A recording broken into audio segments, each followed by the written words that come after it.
ধানমন্ডির ৩২ নম্বরে ভাঙচুরের ঘটনায় কার ইন্ধন রয়েছে তা জনগণের মনে এখন প্রশ্ন উঠছে বলে মন্তব্য করেছে বিএনপি।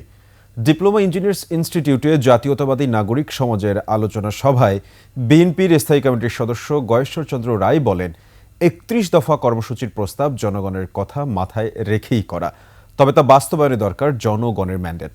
তবে বর্তমান সরকার তা বুঝেও না বোঝার ভান করছে বলেও মন্তব্য করেন তিনি। উস্কানি দিবে, আমি উস্কানিতে পা দেব কেন? আমি আমার পথে চলব, ঠিক না? তো সুতরাং এই ঘোড়া যুক্তি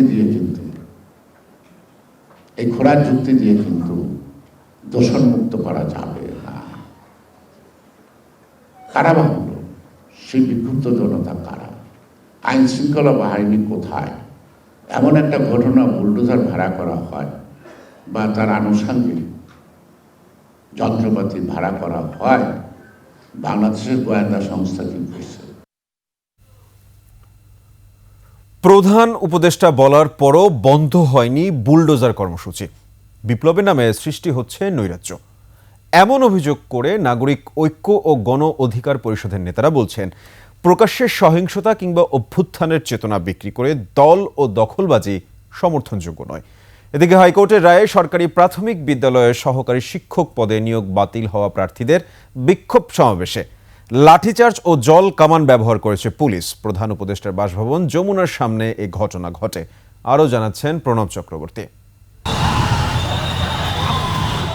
জলকামান থেকে পানি ছুড়ে শাহবাগে বাংলাদেশ সরকারি কর্মচারী দাবি আদায় পরিষদের পদযাত্রা ছত্রভঙ্গ করে দেয় পুলিশ।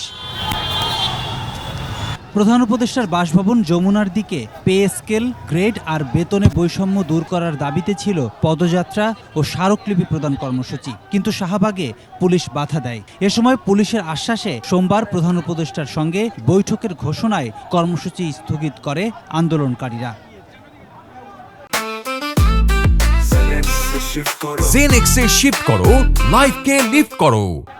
এর আগে কেন্দ্রীয় শহীদ মিনারে সরকারি কর্মচারীদের দাবি আদায়ের মহাসমাবেশে যোগ দেন রাজনৈতিক দলের নেতারা। মানুষ প্রত্যাশা করে আপনারা দেশের জনগণের দাবি দাওয়া পূরণ করতে সর্বাত্মক চেষ্টা করবেন। সরকারি কর্মচারীদের যে ন্যায্য দাবি আছে, তাদের পে স্কেল, বেতন বৈষম্য এবং তাদের জন্য মহার্ঘ ভাতা, এই সমস্ত দাবির প্রতি সদয় দৃষ্টি দেন। অবিলম্বে সেই সব দাবি নিয়ে আপনারা আলোচনা করে। প্রধান উপদেষ্টা তার ফেসবুক ভেরিফাইড পেজে কি লিখেছেন, টিভিতে দেখেছেন, বলেছেন যারা করেছে এটা ভালো কাজ হয় নাই, আর যাতে না হয় আমি তাই চাই।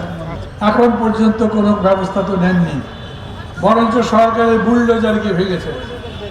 ওই বুলডোজার তো থামাতেও পারেনি বা চেষ্টাও করে। উনি বলছেন বন্ধ করার ব্যবস্থা করো, পুলিশও কিছু করছে না, আর্মিও তো কিছু করে না।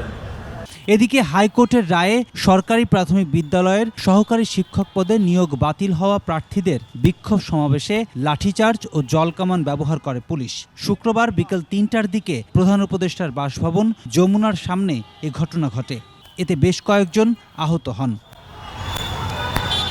এর আগে জাতীয় প্রেস ক্লাবের সামনে জড়ো হয়ে সমাবেশ করেন নিয়োগ বাতিল হওয়া প্রার্থীরা। পরে মিছিল নিয়ে প্রধান উপদেষ্টার বাসভবনের সামনে আসে।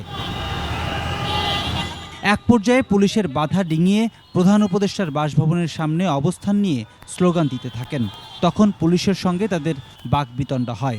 পরে আইন শৃঙ্খলা রক্ষাকারী বাহিনীর অভিযানে যমুনার সামনে চলে যান তারা। প্রণব চক্রবর্তী, ২১ টেলিভিশন, ঢাকা।